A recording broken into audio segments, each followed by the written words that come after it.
बिस्मिल्लाहिर्रहमानिर्रहीम। अस्सलाम वालेकुम। आज हम लिमिट्स ऑफ फंक्शन वैल्यूज़ को डिस्कस करेंगे और कि ये क्या होती हैं और इनको कैसे कैलकुलेट किया जाता है। तो सबसे पहले तो हम इसकी डेफिनेशन लिख लेते हैं और फिर हम उसको डिस्कस करते हैं कि इसका क्या मीनिंग है।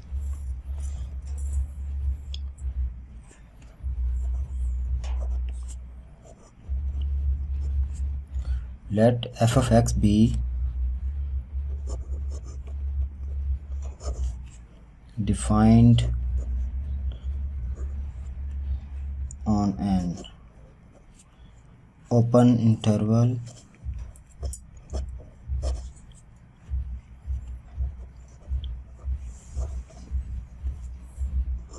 about x naught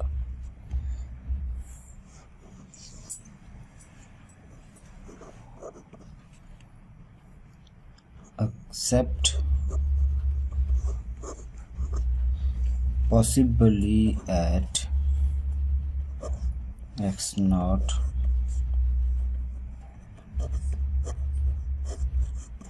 itself। ठीक है, तो पहले हम एक और इसका साथ ज़ेली जो इसकी डेफिनेशन है वो भी लिख लेते हैं, फिर हम इसको डिस्कस करते हैं। If F of x gets as close to a value L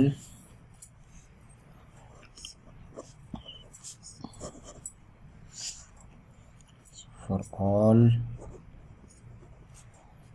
values of x close to x naught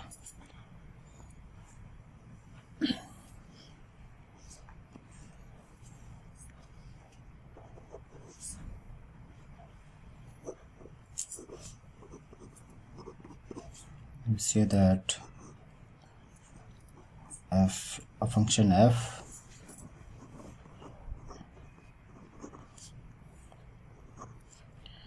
approaches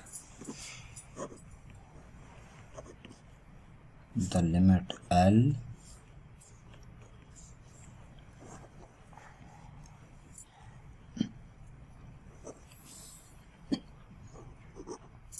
as x approaches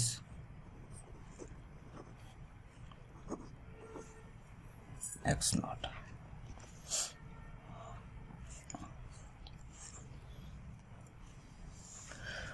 okay जी, तो अब हम इसको ज़रा अंडरस्टैंड करते हैं कि इसका क्या मीनिंग है। तो जिस तरह पहला पॉइंट है कि let F of X is a function, कि हमने एक फ़ंक्शन लिया एफ ऑफ एक्स, वो कोई भी फंक्शन हो सकता है और वो डिफ़ाइंड है किसी भी ओपन इंटरवल के लिए।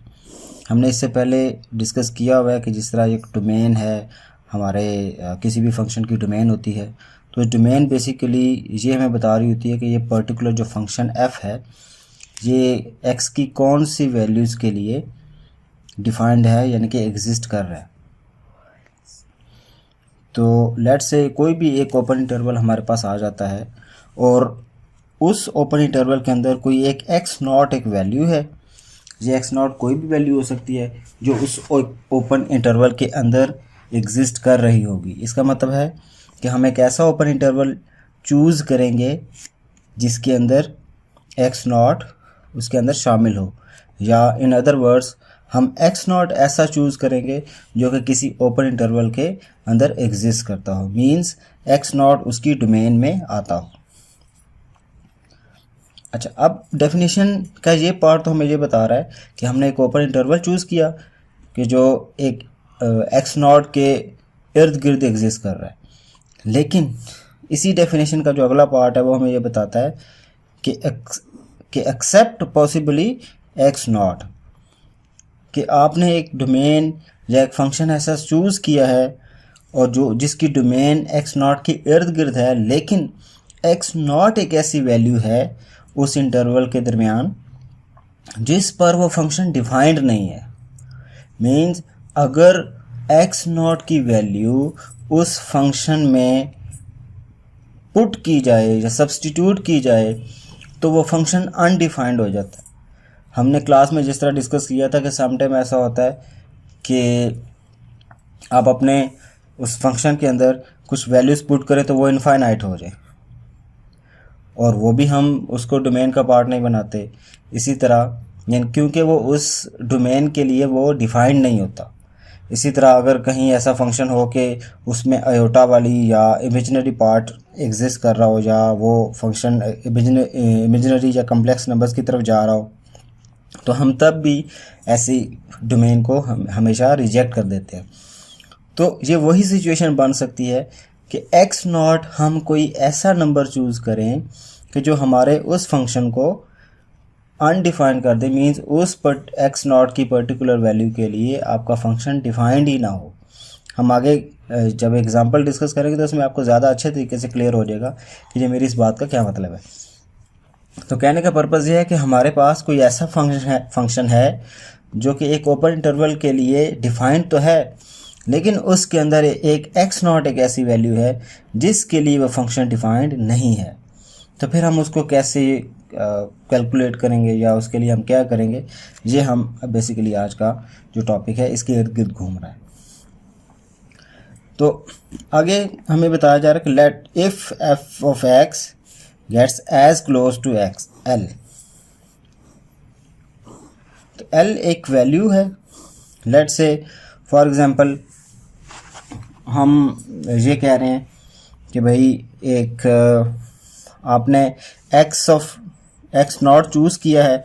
लेट से अगर मैं एक जहाँ छोटी सी एक लाइन ड्रॉ करता हूँ और इस लाइन, ये एक रियल लाइन है और इस पर जहाँ कोई x नॉट एक वैल्यू है, ठीक है, और कोई हमने फंक्शन डिफाइन किया हुआ है जो कि इधर एग्जिस्ट कर सकता है ऐसे, तो हम कह सकते हैं कि ये फंक्शन असल में यहाँ से लेकर यहाँ तक डिफाइंड है। लेकिन और इस इंटरवल के अंदर ये कोई a और b है, इस इंटरवल के अंदर आपका x नॉट भी आ रहा है। तो ये जो फंक्शन है f, ठीक है, ये डिफाइंड है इनके लिए। अब प्रॉब्लम ये है कि हमें किसी ने ये कहा कि ये जो फंक्शन f है, ये जो x नॉट वैल्यू है, ये असल में इसके लिए डिफाइंड नहीं है। तो जब इसके लिए डिफाइंड नहीं है तो यहाँ हम एक छोटा सा होल बना देते हैं। तो इसका मतलब है ये फंक्शन a से b इंटरवल तक तो डिफाइंड है, लेकिन ये जो x नॉट वाली वैल्यू है या x नॉट जो डोमेन में आ रहा है, इस पर्टिकुलर वैल्यू के लिए ये फंक्शन डिफाइंड नहीं है। तो हमने यहाँ एक छोटा सा होल बना दिया। ये होल में बता रहा है कि ये फंक्शन x नॉट के लिए डिफाइंड नहीं है। जिस तरह ये स्टार्ट वाली डेफिनेशन ने हमें बताया कि ओपन इंटरवल के लिए तो है कि डिफाइंड है, लेकिन x नॉट के लिए डिफाइंड नहीं है। तो अब हमें ये कहा जा रहा है, अब देखें यहाँ कोई ना कोई वैल्यू तो होगी। देखें ना, यहाँ ये जो होल है इसके इधर लेफ़्ट साइड पर इधर भी कोई ना कोई वैल्यू एग्जिस्ट कर रही है, इस जगह भी कोई ना कोई वैल्यू एग्जिस्ट कर रही है, ठीक है। तो अब हम ये असल में चेक करना चाहते हैं कि भाई अगर हमारी ये जो वैल्यू है या जो x, बेसिकली ये हमारा x है ना, ये एक्सिस जो हमारा x है, तो x अगर इस साइड से बढ़ता हुआ x नॉट के करीब आए, हमारा x अगर x नॉट के करीब आए, फॉर एग्जांपल मैं ये कह रहा हूँ कि x अगर मेरा यहाँ से बढ़ता हुआ x नॉट के करीब आए और इधर से x कम होता हुआ x नॉट के करीब आए, तो फिर हमारे फंक्शन की वैल्यू क्या होगी। तो बेसिकली जो उस फंक्शन की वैल्यू होगी उसको हम l कह रहे हैं। ये बात समझ आई? आई रिपीट कि हम ये कह रहे हैं कि असल में हमने ये फाइंड करना है कि x नॉट पर तो हमारा फंक्शन की कोई वैल्यू नहीं, क्योंकि वो डिफाइंड ही नहीं है। वैल्यू होने का मतलब यह है कि वो कोई फंक्शन प्रोसीजर अप्लाई करेगा और रिजल्ट निकालेगा। लेकिन डेफिनेशन क्या कह रही है कि भाई x नॉट एक ऐसा नंबर है उसके लिए इस फंक्शन की कोई वैल्यू एग्जिस्ट ही नहीं करती, वो है ही नहीं, वो एग्जिस्ट ही नहीं करती इसके लिए। तो अब हम पता करना चाहते हैं कि भाई अगर इसके लिए एग्जिस्ट नहीं करती तो क्या कोई वैल्यू इसके करीब करीब आ सकती है। वो जो करीब करीब वैल्यू हम लाना चाह रहे हैं वो असल में हमारी ये l वाली वैल्यू है। वो हम लिमिट ये आइडेंटिफाई करना चाह रहे हैं कि अगर हमारी ये जो x की वैल्यू है, ये जो हमारा एक्सिस है x, इसकी वैल्यू इस साइड से लेफ्ट साइड से बढ़ते ही एक्स नॉट के करीब आए, ठीक है, इधर से बढ़ती हुई एक्स नॉट के करीब आए, तो हमारे फंक्शन की वैल्यू क्या आ सकती है। इसी तरह अगर ये राइट साइड से x की वैल्यू कम होते होते एक्स नॉट के करीब आए, तो फिर हमारे फंक्शन की वैल्यू क्या होगी। तो बेसिकली वो जो एक ही वैल्यू होगी जिसके ये करीब आ रहा होगा उसे हम l कहेंगे। तो अब अगर आप ये डेफिनेशन देखें कि if f of x get as close to l, और ये l कौन सा पॉइंट है, ये वाला पॉइंट है जहां हम इसके असल में वो नंबर कैलकुलेट करना चाह रहे हैं कि उसके करीब ये कैसे आएगा, for all values of x close to x not. कि अगर हम x की x जो ये एक्सिस है इसकी कोई ऐसी वैल्यू चूज करें जो कि x नॉट के क्लोज हो, उसके करीब हो, तो हमारे पास एक वैल्यू आएगी, एक नंबर आएगा जिसे हम कहेंगे वो l के बहुत करीब होगा, यानी कि वो l के थोड़ा सा हल्का सा या तो लेफ्ट साइड पर होगा या थोड़ा सा राइट साइड पे होगा। तो इस तरह हमें ये लिमिट पता चल जाएगी कि हमारा जो फंक्शन है वो असल में किस नंबर के इर्द गिर्द एग्जिस्ट कर रहा है इस एक्स नॉट पर, ठीक है। तो इसको हम ये भी कह सकते हैं कि अगर f अप्रोच कर रहा है लिमिट l को, कि हमारा जो फंक्शन है वो किसी x नॉट की वैल्यू पे, अगर हम इसका ये वाला पार्ट देखें तो ज़्यादा अच्छे तरीके से समझ आएगा कि अगर हम x जो कि एक नंबर जो कि एक वैल्यू है वो अप्रोच करे x नॉट को, x नॉट लेट से यहाँ x नॉट है, ये x नॉट है, तो अब इस x नॉट ये पॉइंट है, ये x नॉट है, हम इसको अप्रोच करें, ये x लेफ्ट साइड से भी अप्रोच कर सकता है और ये x राइट साइड से भी अप्रोच कर सकता है। ये किसी भी डायरेक्शन से इस x नॉट वाले पॉइंट को अप्रोच करे, इस पॉइंट को अप्रोच करे, तो हमारा जो फंक्शन है वो l वाली वैल्यू या l वाली लिमिट को अप्रोच करेगा, ठीक है। इस सारी चीज़ का कहने का ये पर्पस है। और इसको हम नॉर्मली मैथमेटिकल फॉर्म में ऐसे लिखते हैं कि हम शॉर्ट फॉर्म में लिखते हैं LIM stands for limit.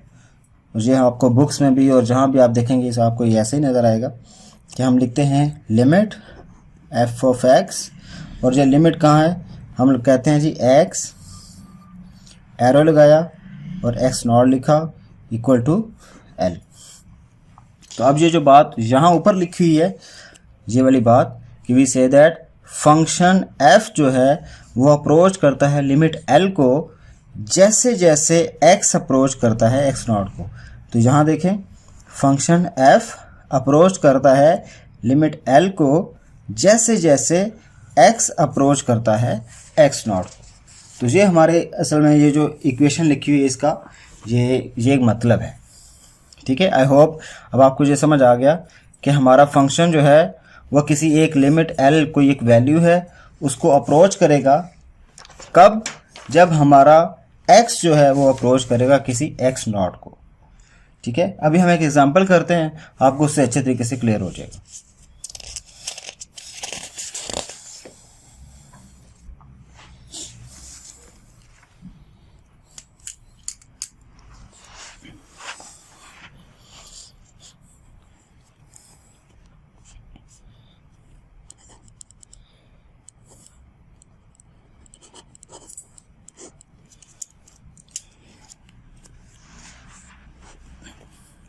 Example कह रही है कि how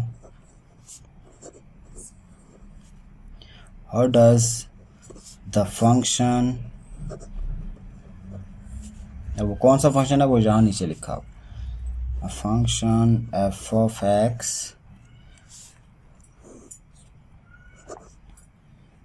x square minus 1 divided by x minus 1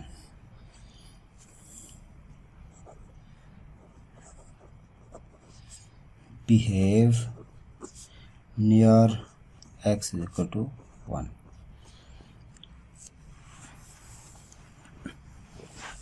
अब सबसे पहले तो आप ये क्वेश्चन देखें, क्वेश्चन में इसने कहा कि भाई एक फंक्शन है जो कि f ऑफ x और वो डिफाइन क्या है x square minus 1 divided by x minus 1।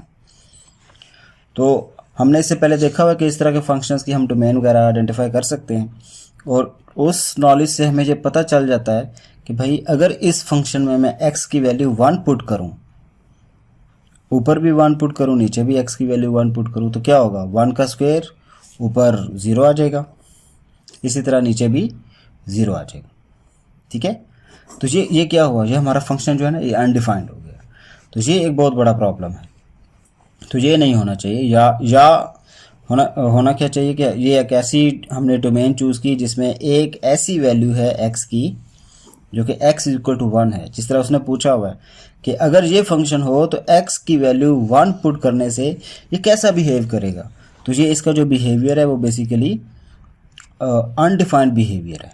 ठीक है, तो अब हम इसको किसी तरह ट्राई करेंगे कि भाई इसकी लिमिट आइडेंटिफाई करने की कोशिश करेंगे कि अगर x की वैल्यू हम 1 पुट करें तब तो ये अनडिफाइंड है, लेकिन अगर x की वैल्यू 1 के करीब पुट करें, जिस तरह हमने देखा था कि x approaches to x not, तो अब हमारे केस में जो x नॉट है वो 1 है, तो हम क्या कह सकते हैं कि x अप्रोच, हम इसको यूँ लिख सकते हैं कि लिमिट x अप्रोचेस टू 1, तो फिर जो भी आपका फंक्शन होगा, ठीक है, ऐसे लिख सकते हैं। ये बात आपको क्लियर होगी। ठीक है, तो इसका मतलब है 1 के लिए तो ये फंक्शन डिफाइंड नहीं है, लेकिन x अप्रोचेस टू 1 के लिए ये फंक्शन डिफाइंड हो सकता है। तो हम उसके लिए फिर ये चेक करते हैं। जब हम सॉल्यूशन की तरफ जाते हैं,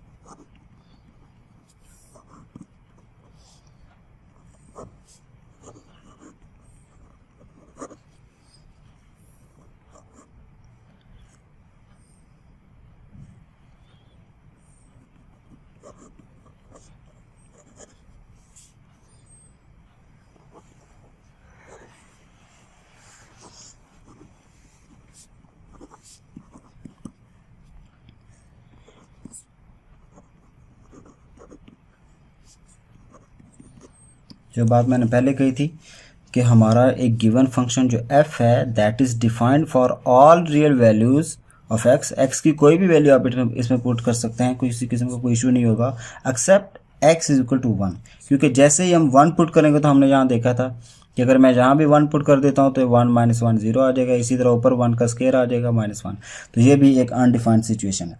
तो इसलिए हम ये तो use x is equal to 1 वाला प्रोसीजर जो है या x की वैल्यू 1 यूज़ नहीं कर सकते।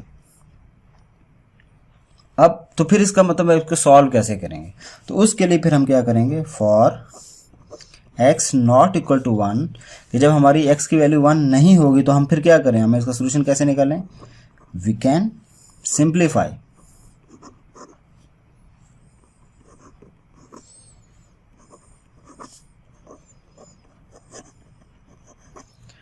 by cancelling the common factor। अब जब आप लिमिट्स के क्वेश्चन वगैरह सॉल्व करेंगे तो आपको अक्सर ये प्रॉब्लम, आप किसी भी फंक्शन में ये प्रॉब्लम आपको नज़र आएगी कि जब भी हम उसमें कोई x की कोई ख़ास वैल्यू या कोई लिमिट वाली वैल्यू पुट करेंगे तो वो इसी तरह अनडिफाइंड आ जाएगा। तो जब भी आपका कोई फंक्शन इस तरह 0/0 या अनडिफाइंड आ जाए तो हम उस पर ये वाला प्रोसीजर अप्लाई करेंगे। वो कौन सा है, हम उसे सिंप्लीफाई करेंगे और उसके अंदर से कॉमन फैक्टर निकालने की कोशिश करेंगे और उसे कैंसिल करेंगे। तो हमारी इस एग्जांपल के अंदर भी एक कॉमन फैक्टर एग्जिस्ट करता है। हम सबसे पहले उस कॉमन फैक्टर को आइडेंटिफाई करेंगे वो कौन सा है, और फिर हम उसे रिमूव करने की ट्राई करेंगे। ये बात क्लियर हो गई। आई रिपीट कि जब भी हमारे पास इस तरह अनडिफाइंड सिचुएशन आएगी किसी x की वैल्यू के लिए, तो सबसे पहले हम उसे सिंप्लीफाई करेंगे, उस फंक्शन को सिंप्लीफाई कर लेंगे। उससे हमारे पास कुछ चीज़ें ऐसी होंगी, कुछ वैल्यूज़ या कुछ कॉमन फैक्टर्स हमारे पास कैंसिल हो जाएंगे और हम इजीली उसकी वैल्यू को पुट कर लेंगे, फिर वो अनडिफाइंड वाली सिचुएशन नहीं आएगी। लेकिन जब हम ऐसा करेंगे तो फिर वो एग्जैक्ट वैल्यू के लिए फंक्शन तो एग्जिस्ट नहीं कर रहा होगा, वो हमेशा किसी न किसी लिमिट के लिए फंक्शन डिफाइंड होगा या एग्जिस्ट कर रहा होगा। तो हम देखते हैं कि इसको कैसे सॉल्व करते हैं। मैं फंक्शन को दोबारा लिखता हूँ। हमारा फंक्शन था F of x square -1 divided by x -1।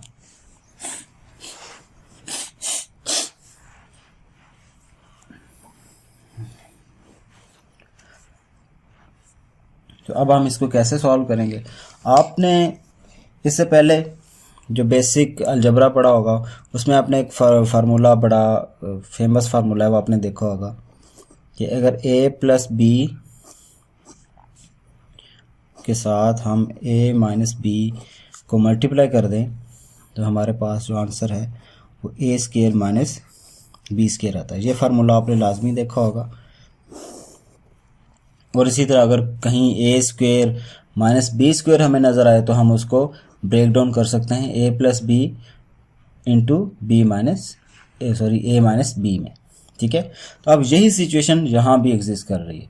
तो हम यहाँ क्या कर सकते हैं, अगर हम थोड़ी देर के लिए ये एज्यूम कर लें कि x का स्क्वायर -1 का स्क्वायर, ठीक है, तो ये जो 1 था इसका मैंने स्क्वायर ले लिया, क्योंकि 1 का स्क्वायर 1 ही होता है तो इससे कोई फ़र्क नहीं पड़ेगा।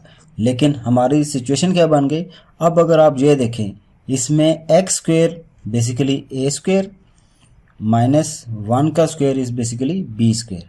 तो अब ये वाला राइट हैंड साइड फार्मूला की यहाँ बन रही है, तो हम इसको ब्रेक डाउन कर सकते हैं a प्लस बी यानी कि x प्लस 1 में, और इसी तरह x -1 के अंदर ब्रेक डाउन कर सकते हैं। तो इस तरह ये इसके फैक्टर बन गए। तो फिर ये x -1 आएगा। अब इसमें देखें हमें पता है कि ये जो x -1 है ये वाली वैल्यू से कैंसिल हो सकती है, और फिर हमारा जो फंक्शन बन जाएगा वो फंक्शन होगा x प्लस 1 का।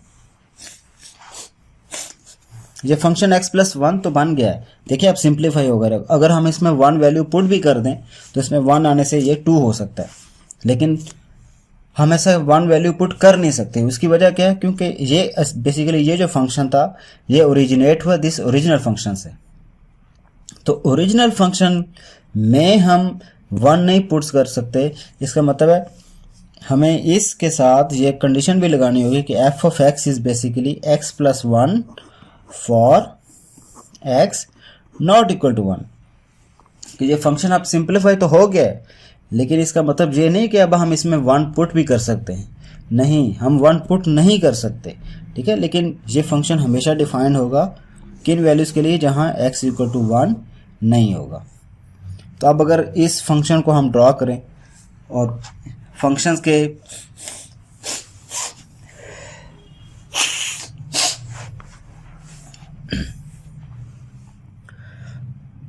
इस फंक्शन को हम ड्रॉ या ग्राफ भी इसका बना सकते हैं। तो जिस तरह हमने इससे पहले क्लास में ये डिस्कस किया था इसका ग्राफ कैसे बनाते हैं। तो अगर देखें तो ये x है, तो x प्लस 1 है, तो बेसिकली हम क्या करेंगे, हम जहाँ कहते हैं जी ये हमारा x एक्सिस है, इस पे ये 1 है, यहाँ ये -1 है, ये 1 है, और ये इधर 2 है। तो अब अगर मैं इसका ग्राफ बनाऊं तो कैसे बन सकता है, थोड़ी देर के लिए अगर मैं कहता हूँ ये x है और ये f ऑफ x जो है ये इक्वल टू x प्लस 1 है, तो इसका ग्राफ कैसे बन सकता है। अगर मैं x की वैल्यू 0 पुट करूँ थोड़ी देर के लिए तो यहाँ y की वैल्यू 1 आ जाएगी, और अगर मैं यहाँ 1 पुट कर दूँ x की वैल्यू तो यहाँ तो 2 आ सकता है। ठीक है, और अगर x की वैल्यू मैं -1 पुट करूं तो बेसिकली ये 0 आ जाएगा। ठीक है, तो ये क्या होगा, अब अगर मैं इसको ड्रॉ करता हूँ, ये जो नंबर है ये बेसिकली ये पॉइंट की तरह जब -1 x की वैल्यू -1 होगी तो y 0 होगा। वो असल में ये वाली वैल्यू है, x -1 है और ये y जहाँ 0 है। इसी तरह x जहाँ 0 होगा लेकिन y 1 होगा, वो कौन सी वैल्यू, वो ये वाली है। अब ये बड़ा स्पेशल केस है कि ये जो हमने आइडेंटिफाई किया, हमने x की वैल्यू 1 पुट करके ये आइडेंटिफाई तो कर लिया कि y की वैल्यू क्या आ सकती है, वो बेसिकली यहाँ कहीं आएगी। लेकिन प्रॉब्लम क्या है कि ये जो फंक्शन हमने चूज़ किया था, हमने कहा था कि x की वैल्यू 1 तो हम पुट ही नहीं कर सकते। क्योंकि ये फंक्शन एफ एक्स की वैल्यू 1 के लिए डिफाइंड नहीं है। तो जब ऐसा फंक्शन कोई हो जो किसी एक्स की पर्टिकुलर वैल्यू के लिए डिफाइंड ना हो, तो फिर हम क्या करते हैं, हम इसका ग्राफ तो बनाएंगे, लेकिन ये काम ये करेंगे कि जो 2 ये x इज इक्वल टू 1 और y इज इक्वल टू 2 जो है, यहाँ एक पोजीशन जो बनती है जहाँ हम एक छोटा सा होल बनाएंगे, जिस तरह हमने इससे पहले पीछे भी किया था। हमने होल बनाया और फिर हमने इन पॉइंट्स को आपस में कनेक्ट किया।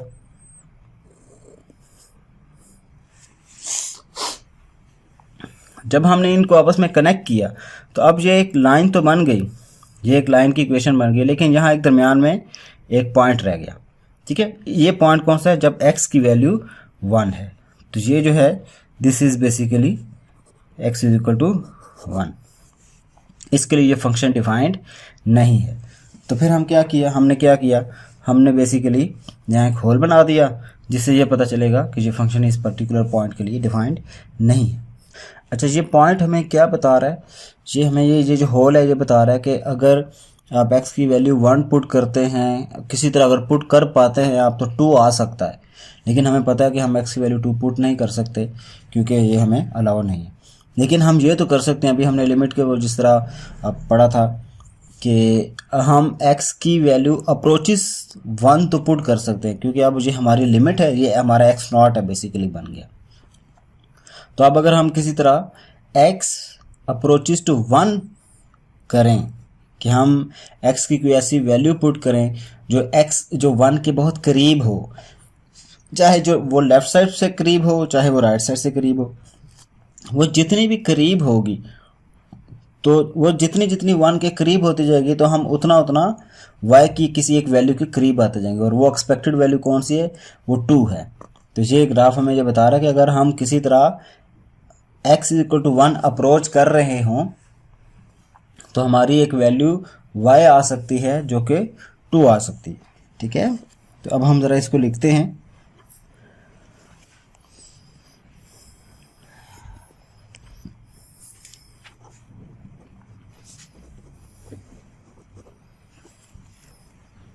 कि even though f of x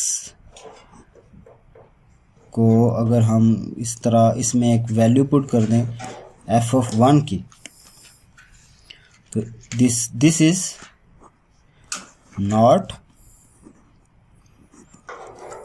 defined.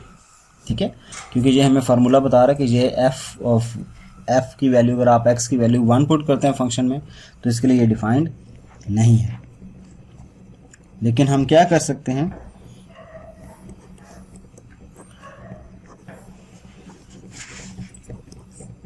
It is clear that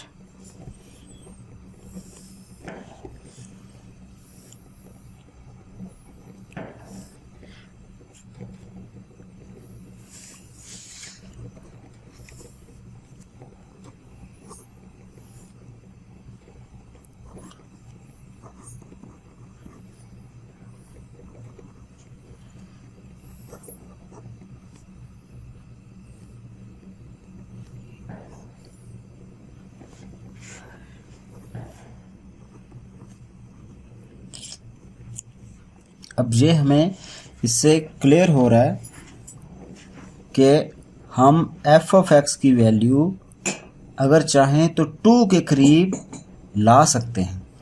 कैसे? बाय चूजिंग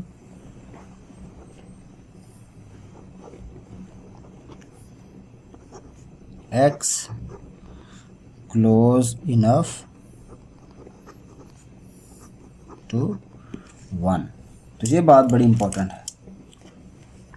तो हमने क्या बात कही थी कि हम अगर x की कोई वैल्यू 1 के क्लोज, ये जो वैल्यू 1 है, हम x की ऐसी वैल्यू चूज़ करें जो x के बहुत ही हम x की कोई ऐसी वैल्यू चूज़ करें जो 1 के करीब हो, तो इससे हमें फ़ायदा क्या होगा, जो f ऑफ x है हम उसकी वैल्यू अचीव कर सकते हैं जो 2 के बहुत करीब हो।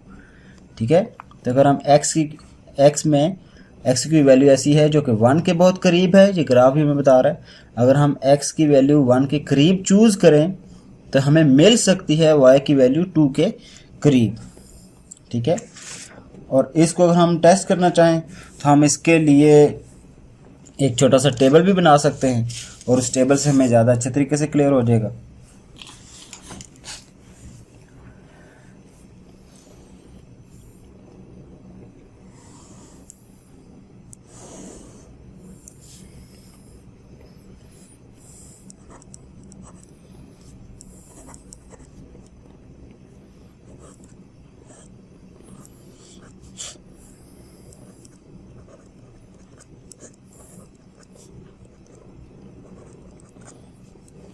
अच्छा, लेट्स से हमने एक x की वैल्यू चूज़ की जो कि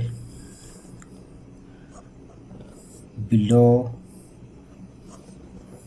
एंड अबव 1 हो सकती है, कि वो x की वैल्यू 1 से बिलो भी हो सकती है और 1 से बड़ी भी हो सकती है। तो हम उसके रिस्पॉन्स में हमें एफ ऑफ एक्स की वैल्यू क्या मिलेगी। तो लेट्स से मैं एक वैल्यू चूज़ कर रहा हूँ जो कि 1 से बिलो है, 0.9। तो अगर देखा जाए तो 0.9 1 के करीब है, 1 नहीं है लेकिन 1 के करीब है। और ये वैल्यू अगर मैं 0.9 जहाँ पुट करूँ इस फंक्शन में, इस जगह, तो हमें पता है ये क्या करेगा, 0.9 प्लस 1, तो असल में हमारे पास आंसर आएगा 1.9। तो जो 1.9 है ये 2 के करीब है। तो बेसिकली हम क्या कह रहे थे कि x की ऐसी वैल्यू जो 1 के करीब है, आप ये पुट करें तो हमें आंसर 2 के करीब मिलेगा। तो ये वैल्यू ये 1 से बिलो थी। अब हम छोटी सी एक और वैल्यू ले लेते हैं जो कि 1 से थोड़ी सी अबव हो, 1.1। तो अगर आप ये वैल्यू पुट करें तो ये आपको आएगा 2.1। तो ये उसके करीब है, ठीक है, ये 2 के करीब है।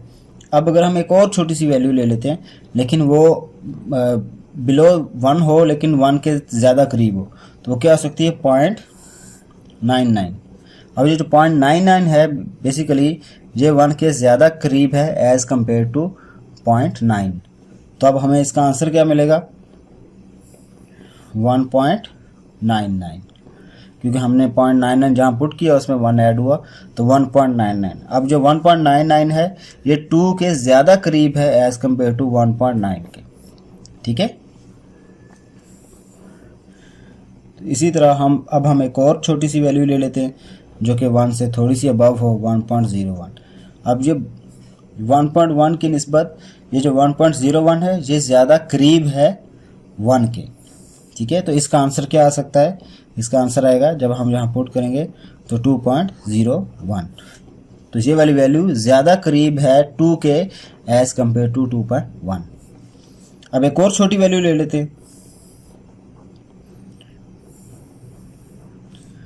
अब जो मैंने 0.9 लिया है, 0.99, 3 दफ़ा जो मैंने 9 लिया है ये बेसिकली ज़्यादा करीब है 1 के, और इसका आंसर क्या आएगा, 1.999। तो इसका मतलब ये 2 के मज़ीद करीब हो गए।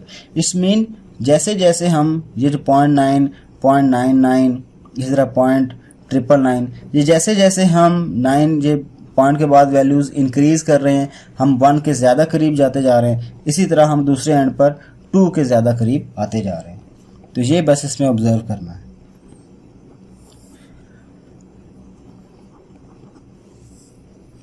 और इसी तरह अगर एक और वैल्यू है 0.999 तो ये 1.999। दूसरा और ज़्यादा वैल्यू करीब आ गई, और ये वैल्यू थोड़ी सी हमने और बड़ी ले ली 1 से, तो ये 2.0001। तो ये और मज़ीद करीब आ गई। तो ये एग्जांपल हमें ये बता रही है कि अगर आप x की, जिस तरह ये मैंने ये बिलो वाली वैल्यू ये रेड कलर में जो मैं शो कर रहा हूँ, ये 1 से बिलो हैं, लेकिन ग्रेजुअली ये नीचे जो वैल्यूज़ हम जैसे जैसे नीचे आ रहे हैं तो ये 1 के ज़्यादा करीब आती जा रही हैं। ऑन द सेम वे जैसे जैसे फिर हम आउटपुट में देखते हैं तो हम 2 के ज़्यादा करीब आते जा रहे हैं। तो इसका मतलब है कि हम 1 पुट तो नहीं कर सकते, हम 1 के करीब की वैल्यू पुट कर सकते हैं।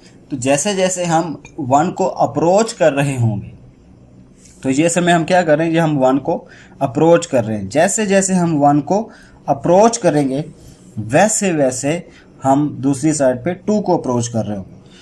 तो इसका मतलब है हम अपनी इस बात को कैसे कह सकते हैं,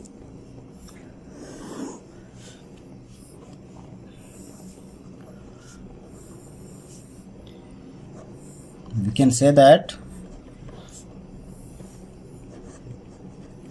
F of x approaches the limit to, क्या हो रहा है कि एफ ऑफ एक्स, ये हमें जो टेबल है ये हमें क्या बता रहा है कि एफ ऑफ एक्स जो है ये टू लिमिट को अप्रोच कर रहा है एज एक्स अप्रोचेस 1। तो जैसे जैसे हम x की वैल्यू को अप्रोच कर रहे हैं 1 के इक्वल या 1 के करीब, जैसे जैसे हम 1 को अप्रोच कर रहे हैं वैसे वैसे हमारा फंक्शन 2 को अप्रोच कर रहा है। तो फिर जैसे हमने स्टार्ट में बात की थी, तो फिर हम ये कह सकते हैं कि हमने स्टार्ट में एक फार्मूला लिखा था कि limit of F of x, और x अगर किसी एक पर्टिकुलर x नॉट को अप्रोच कर रहा हो तो हम उसे l के इक्वल डिफाइन कर सकते हैं। ये हमने डेफिनेशन पढ़ी थी लिमिट की। तो अगर हमारे केस में आपको l क्या हो सकता है, हमारे केस में l जो है वो 2 है और x नॉट असल में 1 है। तो फिर हम क्या लिखेंगे, हम कहेंगे कि limit f of x as x approaches to 1, तो हमारी जो लिमिट है वो क्या होगी, ये 2 होगी। ठीक है। और फिर हमारा चूंकि एफ ऑफ एक्स हमने शुरू में डिफाइन किया तो हम उसको लिख देते हैं limit X square minus 1 divide by X minus 1 और X approaches to 1 is equal to 2। तो ये जो हमने लिखा है बेसिकली ये हमने ये आइडेंटिफाई किया या हमने फिगर आउट करने की कोशिश की कि जब हमारा function x square minus 1 divided by X minus 1 हो और हम x की वैल्यू अप्रोच कर रहे हो 1 को, तो हमारा ये जो फंक्शन है ये असल में 2 को अप्रोच करेगा। ठीक है। तो आई होप, तो हमने स्टार्ट कहाँ से किया था, हमने ये देखा था कि हमारा एक फंक्शन है जो कि एक्स स्क्वायर माइनस 1 और x माइनस 1 है। तो हम ये चेक करना चाहते हैं ये कैसा बिहेव करेगा। तो ये असल में इसका बिहेवियर हमें यहाँ नज़र आया कि हमने आइडेंटिफाई किया कि भाई टेबल से हमें इसका कुछ बिहेवियर क्लियर हुआ कि हम x की वैल्यू 1 तो पुट नहीं कर सकते, लेकिन 1 के करीब या तो थोड़ी सी कम वैल्यू जो बिलो वैल्यू कह सकते हैं या इसे अबव वैल्यू पुट कर सकते हैं। तो तब भी हमारे पास 2 के आसपास तो कभी 2 से थोड़ी सी बड़ी वैल्यू हमें मिलेगी, कभी 2 से हमें छोटी वैल्यू मिलेगी। तो हम उन वैल्यूज़ को देखते हुए कह सकते हैं कि ये असल में 2 के करीब करीब है। 2 तो एग्जैक्ट नहीं आ सकता, लेकिन 2 के करीब करीब ये अप्रोच कर रही है। तो फिर हमने इसको ऐसे बाय डेफिनेशन, ये डेफिनेशन है लिमिट की, तो हमने लिखा कि लिमिट जो है वह F of x as x approaches to X not is equal to L. तो हमारे केस में जो एल जो लिमिट है जिसको अप्रोच कर रहा है हमारा फंक्शन वो 2 है। अगर हम एक्स नॉट की वैल्यू 1 पुट करते हैं या 1 चूज़ करते हैं तो ये हमारा बेसिकली ये फंक्शन बनेगा जो कि limit of X square minus 1 under root X minus 1 as x approaches to 1 basically is equal to 2। ठीक है। तो यहाँ हमारी ये जो इसका बिहेवियर था वो हमें आइडिया हो गया और हमें इसकी लिमिट पता चल गई। अब हम ये देखते हैं कि हम लिमिट से रिलेटेड कुछ क्वेश्चंस को कैसे सॉल्व करेंगे। तो हम एक एग्जांपल लेते हैं।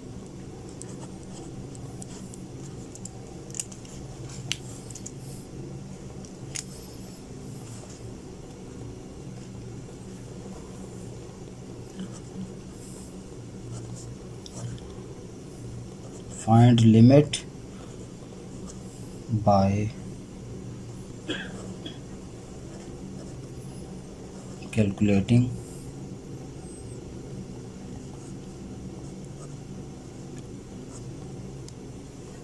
f of x not. ठीक है। तो अब हम इसको ज़रा कैलकुलेट करेंगे।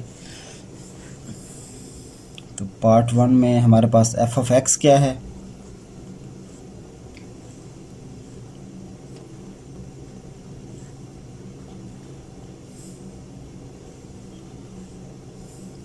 तो हमारे पास असल में कोई एफ ऑफ एक्स है और उसकी कोई लिमिट है और वो एक्स नॉट को अप्रोच कर रहा है। तो this is equal to limit of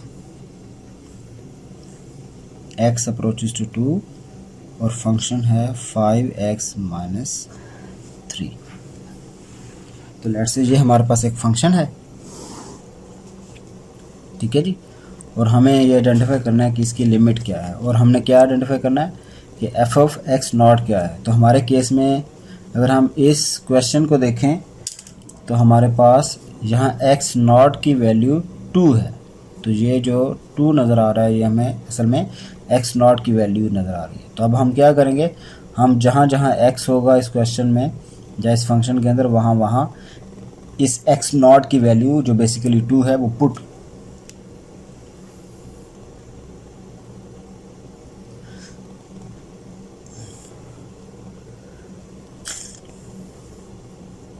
अब हम क्या करेंगे, हम जहाँ जहाँ हमारे फंक्शन में x है हम असल में वहाँ वहाँ x नॉट की वैल्यू पुट कर देंगे। तो हमारे केस में x नॉट की वैल्यू 2 है, तो इसको हम ऐसे पुट कर देंगे। तो जब हमने ये फंक्शन यहाँ इस फंक्शन में लिमिट को पुट किया तो बेसिकली 5 और x की जगह 2 माइनस 3, ठीक है। तो ये 10 माइनस 3 इज इक्वल टू 7। तो हमारे पास जो लिमिट आई इसकी, इस फंक्शन की जो असल में लिमिट है जिसको हम पिछले केस में L कह रहे थे, वो बेसिकली 7 है, ठीक है। तो ये जो हमारा फंक्शन है ये इसमें x की वैल्यू जब 2 को अप्रोच करेगी तो हमारे फंक्शन, हमारा जो ओवरऑल फंक्शन होगा वो बेसिकली 7 को अप्रोच करेगी, ठीक हो गया। अब हम एक और एग्जांपल ले लेते हैं। Let's say limit x approaches to -2 और 3x + 4 और x + 5। अच्छा, सबसे पहले तो हम इसमें ये देखेंगे, हम आइडेंटिफाई करने की कोशिश करेंगे कि क्या अगर हम x जो कि अप्रोच कर रहा है -2 को, उसके पुट करने से कहीं फंक्शन अनडिफाइंड तो नहीं हो रहा। अगर अनडिफाइंड हो रहा है तो हमने इससे पहले ये पढ़ा था कि हम फैक्टर्स निकालेंगे, कोई कॉमन फैक्टर होगा उसको निकालेंगे और कैंसिल करेंगे। और तो अगर आप खुद चेक कर लें, अगर हम -2 जहाँ पुट करते भी हैं तो कोई ज़्यादा फ़र्क नहीं पड़ेगा क्योंकि ये अनडिफाइंड नहीं होगा। तो इसका मतलब है कि ये इसको इसमें से फैक्टर निकालने की ज़रूरत नहीं है, हम डायरेक्टली ये वैल्यूज़ पुट करके इसकी लिमिट निकाल सकते हैं। तो अब हम इसमें पुट करते हैं वैल्यूज़, x की जो भी वैल्यूज़ बनती हैं, x is basically x is approaches to -2। तो हम जहाँ जहाँ x होगा वहाँ वहाँ वैल्यू -2 पुट कर देंगे। तो 3 -2 + 4 एंड -2 + 5। तो ये हमारे पास -6 + 4 डिवाइडेड बाय 3 बन गए। तो हमारे पास जो आंसर है वो क्या आएगा, -2 डिवाइडेड बाई 3। तो असल में हमारे पास इस फंक्शन की लिमिट क्या बनी, -2 डिवाइडेड बाई 3।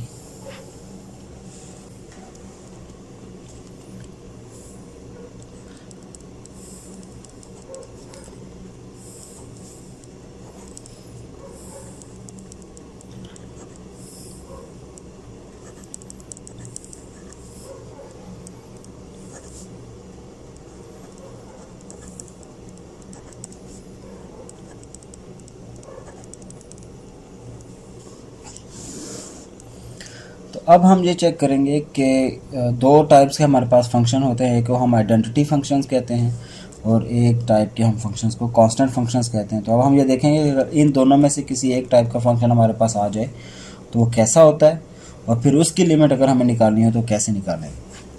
तो सबसे पहले हम आइडेंटिटी फंक्शंस की बात कर लेते हैं।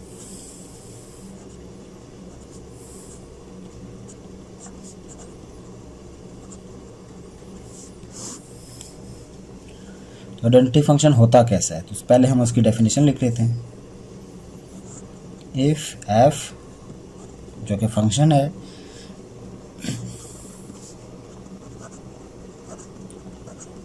इज द आइडेंटिटी फंक्शन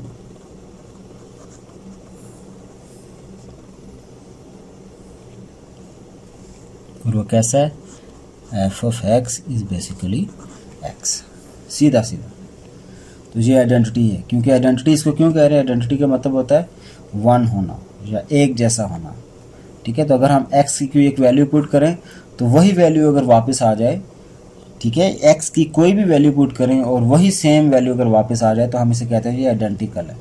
तो लेफ्ट साइड भी आइडेंटिकल, राइट साइड भी आइडेंटिकल, तो ये इसको हम ऐसे फंक्शन को आइडेंटिटी फंक्शन कहते हैं, ठीक है। तो अगर ये आइडेंटिटी फंक्शन हो तो फिर क्या होगा, then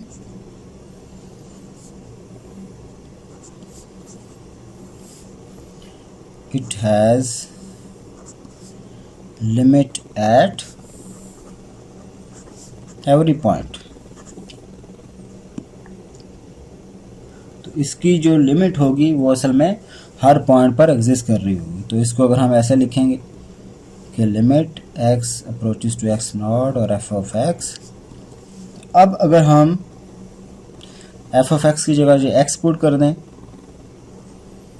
limit of x as x approaches to x not, तो इसका आंसर क्या आएगा, क्योंकि अगर हम x नॉट इसमें x की जगह पुट कर देंगे तो हमारे पास आंसर x नॉट ही आ जाएगा। तो इसमें याद रखने की बात यह है कि जब भी कोई आइडेंटिटी फंक्शन आएगा, मींस ऐसा फंक्शन जो कि x है, उसमें जब भी आप कोई लिमिट x नॉट की कोई भी वैल्यू पुट करेंगे तो वो वैल्यू एज इट इज़ हमारे पास आंसर में आ जाएगी, ठीक है। तो हम एक दो आगे एग्जांपल्स भी इसकी करेंगे तो आपको ज़्यादा अच्छे से क्लियर हो जाएगा। तो ये तो एक टाइप थी फंक्शन की जिसको हम आइडेंटिटी कह रहे थे। तो अब हम ज़रा दूसरी वाली टाइप को देख लेते हैं।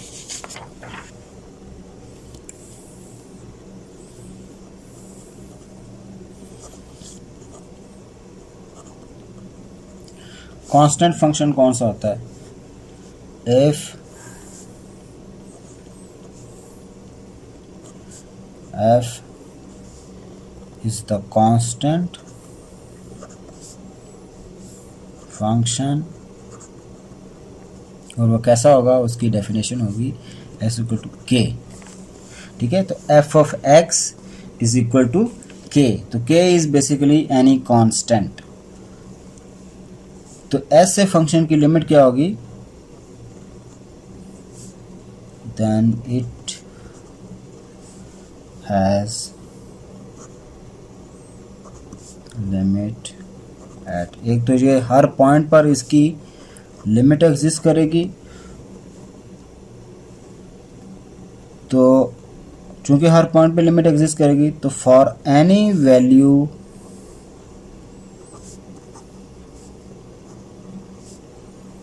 ऑफ x नॉट की किसी भी वैल्यू के लिए ये हमारा फंक्शन क्या होगा, limit of f of x as x approaches to x not, तो इसको हम क्या लिखेंगे, लिमिट, और ये क्या है, k है, तो k इधर आ जाएगा और x approaches to x not.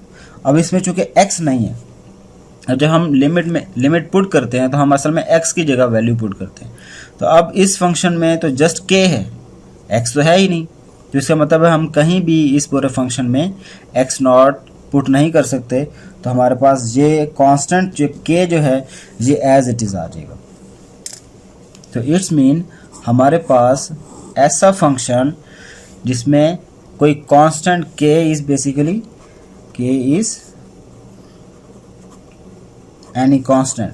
तो ये जो k है ये कोई कांस्टेंट हो सकता है, तो ये k जो भी होगा जब हम ऐसे फंक्शन की कोई लिमिट निकालेंगे तो हमेशा हमारे पास जो आंसर आएगा वो k ही आएगा, ठीक है। तो इसकी अगर हम एक छोटी सी एग्जांपल देख लें,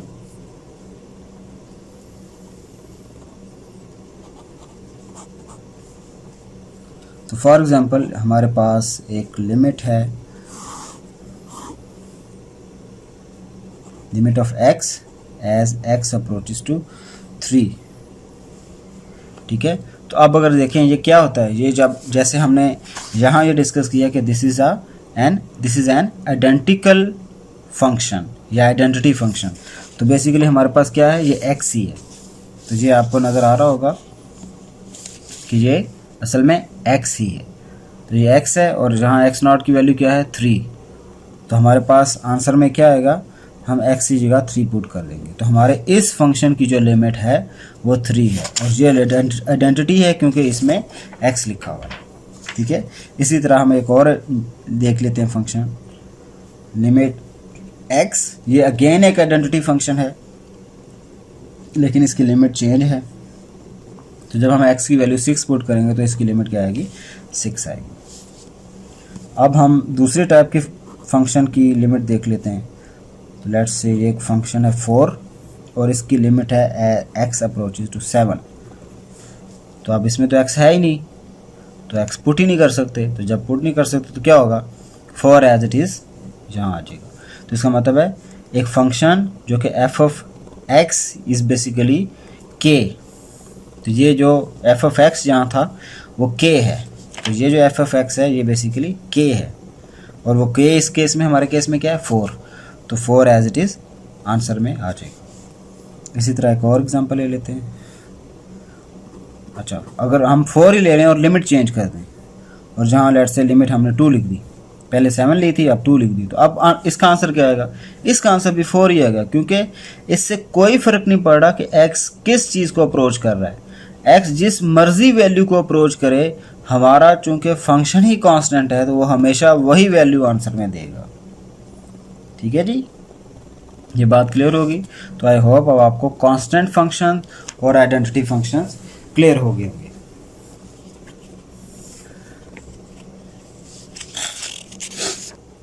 अब हम डिस्कस करते हैं कि लिमिट्स ऑफ रैशनल नंबर्स।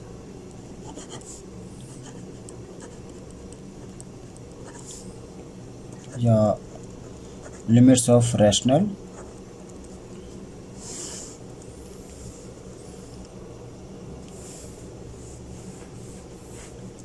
अब हम ये डिस्कस करते हैं कि लिमिट्स ऑफ रैशनल फंक्शंस। तो सबसे पहले तो हमें ये पता हो कि रैशनल फंक्शन होते कौन से हैं। इससे पहले जिस तरह हमने पढ़े थे कि हमारे पास एक टाइप के फंक्शंस होते हैं जिन्हें हम एफ ऑफ एक्स कहते हैं, और ये एफ ऑफ एक्स बेसिकली इस फॉर्म में रिप्रेजेंट हो सकते हैं कि एक पी ऑफ एक्स है and divided by Q of x. और ये हमने क्लास में एक दफ़ा डिस्कस किए थे कि हमारे पास कुछ पॉलिनोमियल्स होते हैं। तो हमारे पास लेट से एक ऐसा फंक्शन है जिसमें 2 पॉलिनोमियल्स हैं, एक न्यूमरेटर में है और एक नीचे डिनोमिनेटर में। ठीक है, तो इस टाइप के जो फंक्शंस होते हैं हम उन्हें रैशनल फंक्शंस कहते हैं, और फिर हम उनकी निकालेंगे लिमिट्स। तो वो हम देखते हैं कि वो कैसे निकलती है। कि limit of F of X and X approaches to C, ये किसके इक्वल होता है, ये होता है limit X approaches to C P of X and Q of X. ठीक है, ये कैसे आ सकती है कि लिमिट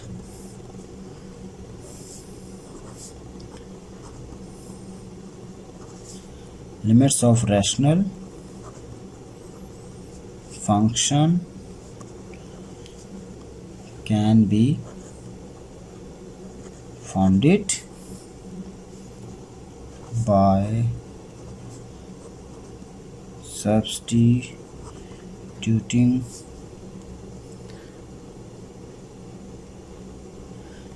कि हम कैसे आइडेंटिफाई कर सकते हैं, हम किसी भी रैशनल फंक्शन की लिमिट्स निकाल सकते हैं, फाउंड कर सकते हैं बाय सब्स्टिट्यूशन। तो हम सब्स्टिट्यूशन करेंगे तो उससे हमारी लिमिट्स आ जाएंगी। लेकिन इस पर एक कंडीशन है, if the denominator is not 0, that is Q of x या क्यू ऑफ सी कह लें नॉट इक्वल टू 0। ठीक है, तो इसमें कहने का पर्पज़ ये है कि सबसे पहले तो ये देखें कि हमारे पास रैशनल फंक्शन होते किस टाइप के हैं, जो P of x divided by Q of x की फॉर्म में होते हैं। और वो हमें कह रहा है कि जब हम इसकी लिमिट लगाते हैं तो हम limit of x as x approaches to c, तो ये फंक्शन आ गया। तो अब इसकी लिमिट कैसे निकल सकती है, जस्ट हम एक्स की वैल्यू सब्स्टिट्यूट करेंगे यहाँ x की जगह। तो ये हमारे पास असल में क्या बन जाएगा, p of c divided by. तो ये जो असल में सेंटेंस कह रहा है, ये हमें कह रहा है कि भाई इसकी लिमिट हम कैसे निकाल सकते हैं। अगर हम p में p ऑफ x की जगह x की जगह c पुट कर दें और ये ऐसे आ जाए, q की जगह भी c पुट कर दें, तो तो ऐसे दोनों में, इन दोनों फंक्शन में p ऑफ x में भी और q ऑफ x में अगर हम c की वैल्यू जो कि हमारी लिमिट है इसको सब्स्टिट्यूट कर दें तो हमारे पास आंसर निकल आएगा। लेकिन इस पर कंडीशन ये है कि ये नहीं होना चाहिए कि जो नीचे q ऑफ c है ये 0 नहीं आना चाहिए, क्योंकि इस केस में फिर हमारा फंक्शन अनडिफाइंड हो जाएगा। और हमें पता है, हमने इससे पहले डिस्कस किया है कि अगर हमारा फंक्शन कोई ऐसा अनडिफाइंड हो रहा हो तो हमें इसको क्या करना है, हमें उसको सिंप्लीफाई करना है और उसके कॉमन फैक्टर्स किसी निकालने हैं और उसको कैंसिल करना है। ठीक है, ये बात आपको हम पहले से डिस्कस कर चुके हैं। तो इसको हमें जहाँ याद दिलाने के लिए लिख भी देता हूँ कि if q of c is 0 then cancel a common factor. तो हम किसी एक कॉमन फैक्टर को कैंसिल करेंगे ताकि हमारे जो q ऑफ c है इसमें 0 ना आ सके।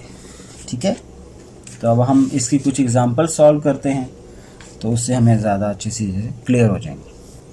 तो लेट्स से हमें एक फंक्शन दिया हुआ है, लिमिट x -1 को अप्रोच कर रही है और इसमें x3 + 4 x² - 3 और x² + 5। अच्छा, जब भी हमारे पास ऐसा कोई फंक्शन आएगा, सबसे पहले तो देखें क्या हुआ है। ये जो फंक्शन है इसमें एक डिनोमिनेटर है, ये वाला पार्ट और ये वाला पार्ट, ये दो पार्ट्स हैं इसमें। इस नीचे वाले पार्ट को हम डिनोमिनेटर कहेंगे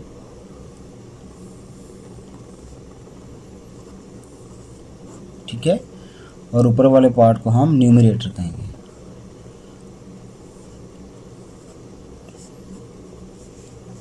ठीक है, तो ये जो न्यूमरेटर हमारा होता है इसे हम नॉर्मली p ऑफ x कह रहे थे और जो डिनोमिनेटर होता है इसे हम q ऑफ x कह रहे थे। ठीक है, तो जब भी हमारे पास इस तरह का कोई फंक्शन आएगा, सबसे पहले तो हमने ये आइडेंटिफाई करना है कि q ऑफ x किसी तरह 0 ना हो सके। अगर हम x की वैल्यू जहाँ -1 को अप्रोच कर रही है, अगर ये वैल्यू हम इस फंक्शन में पुट करें तो ये नीचे 0 नहीं आना चाहिए, क्योंकि नीचे 0 आने का मतलब है ये फंक्शन अनडिफाइंड हो जाएगा।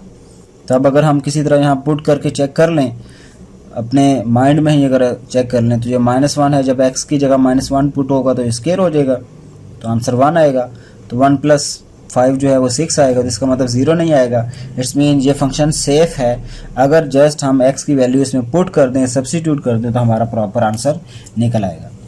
तो इसका मतलब ये अनडिफाइंड नहीं है, तो हमें सिंप्लीफाई करने की ज़रूरत नहीं है। हम बगैर सिंप्लीफाई किए आगे चले जाएंगे। याद रखें, सिंप्लीफाई कब करना है, जब q ऑफ x ये जो नीचे वाला फंक्शन है ये अगर 0 हो रहा है तब हमने इसको सिंप्लीफाई करना है, अदरवाइज इसको सिंप्लीफाई करने की ज़रूरत नहीं है।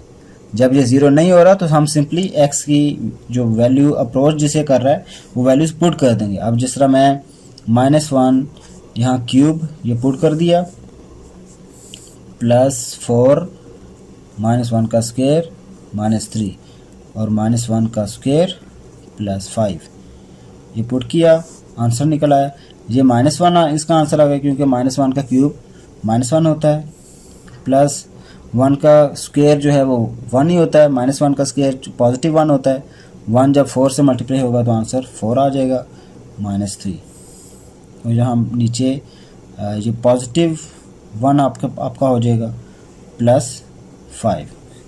ठीक है, और ऊपर ये एक -1 है, -3 है, तो यहाँ एक -4 आ जाएगा, यहाँ +4 आ जाएगा और नीचे 6 आ जाएगा। अब अगर देखें तो ये दोनों आपस में कैंसिल हो सकते हैं, तो ये कैंसिल होने का मतलब है ये आपस में इनका आंसर 0 आ जाएगा, 0/6। तो हमारा आंसर क्या आएगा, 0। तो 0/6 = बेसिकली 0। तो इसका मतलब हमारा ये जो फंक्शन है इसकी लिमिट जब -1 को अप्रोच करेगी तो ओवरऑल हमारा जो फंक्शन है इसकी में x की वैल्यू जब -1 को अप्रोच करेगी तो हमारे पूरा फंक्शन असल में 0 को अप्रोच करेगा। ठीक है, तो ये इसकी लिमिट थी। एक और एग्जांपल ले लेते हैं।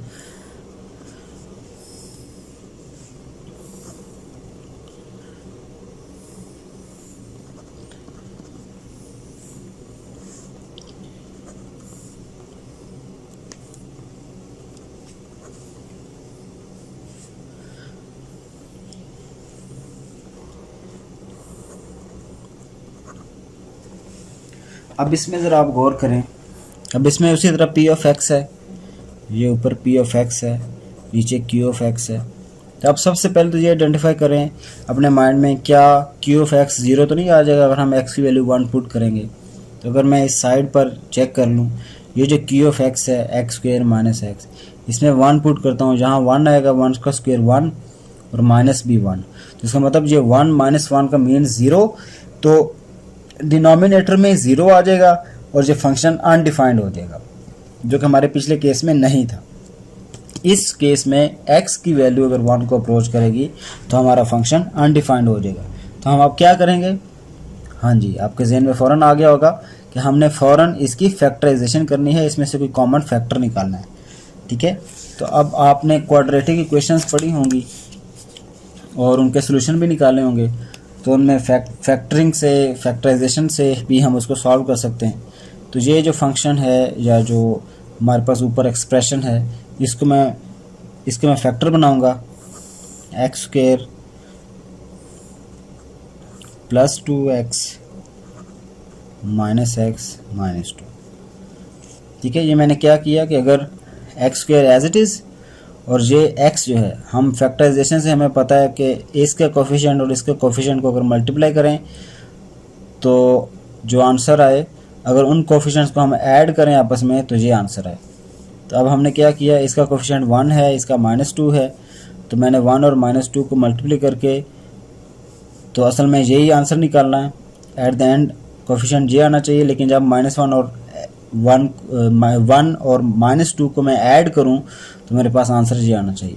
तो बेसिकली मैंने -2 लिया, सॉरी +2 लिया, उसमें से -x कर दिया, तो 2 में से अगर 1 माइनस करें तो आंसर 1 ही आ जाता है। तो अगर इन दोनों टर्म्स को, ये जो दोनों टर्म्स मैंने ली हुई हैं, इन दोनों टर्म्स को मैं आपस में ऐड करूँगा तो मेरे पास ये वाली टर्म आ जाएगी।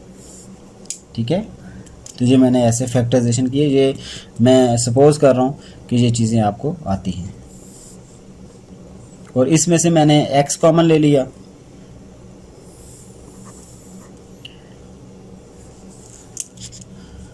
तो x कॉमन लिया तो ये x माइनस 1 आ गया।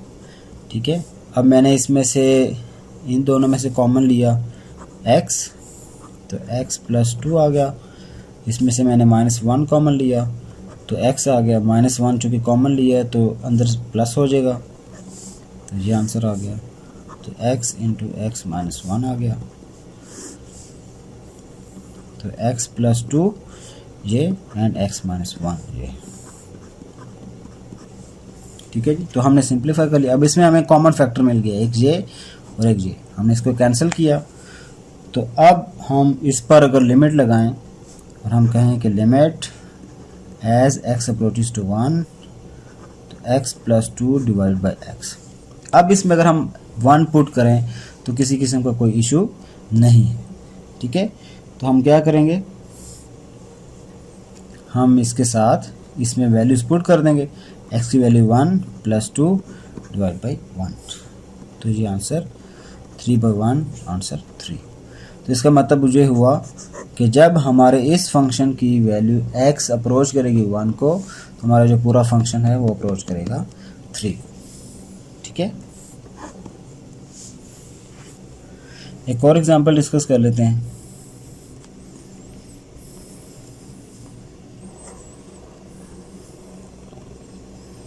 लिमिट x अप्रोचेस टू 0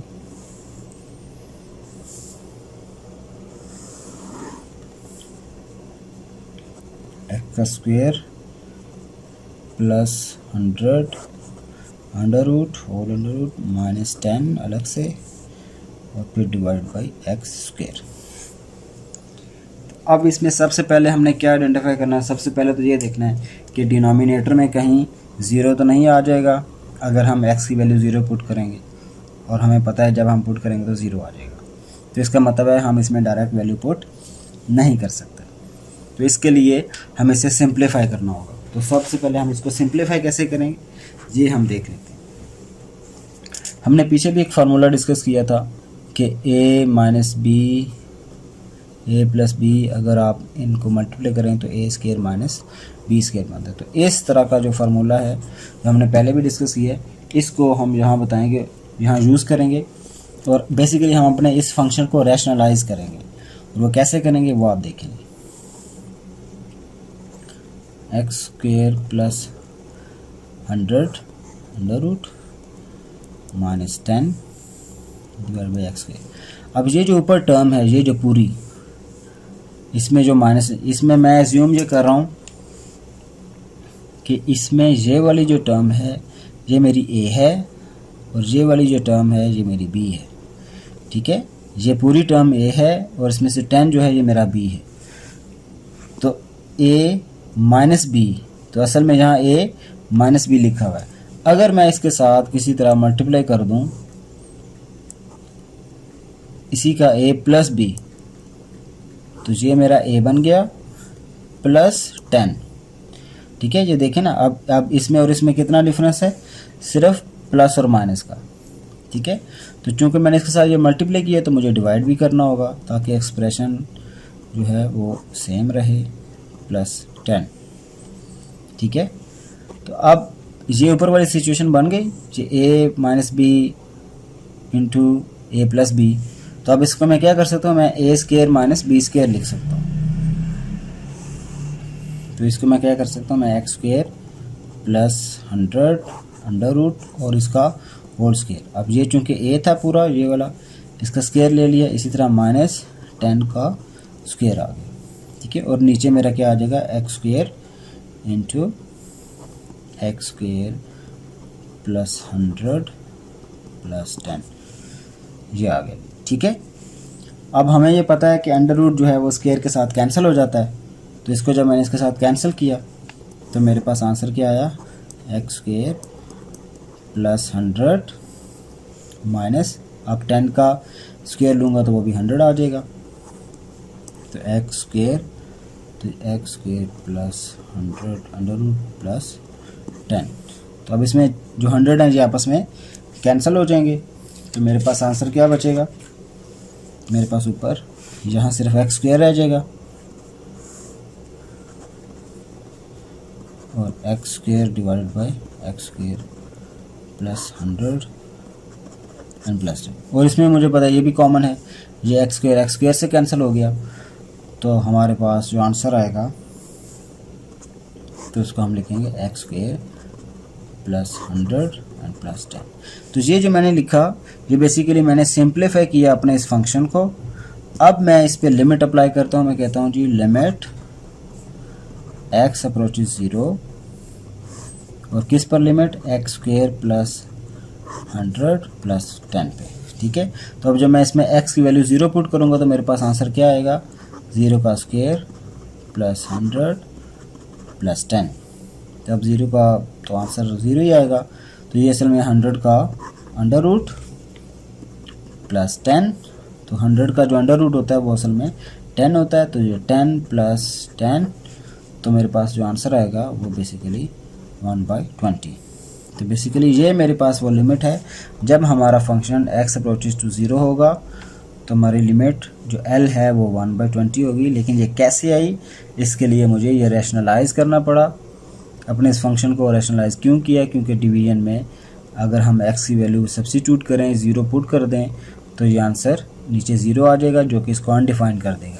तो इस तरह मुझे सबसे पहले अपने फंक्शन को रैशनलाइज़ करना पड़ा, उसके बाद मैंने इस पर लिमिट अप्लाई की और हमने ये लिमिट आइडेंटिफाई कर ली कि इसकी लिमिट 1/20 है।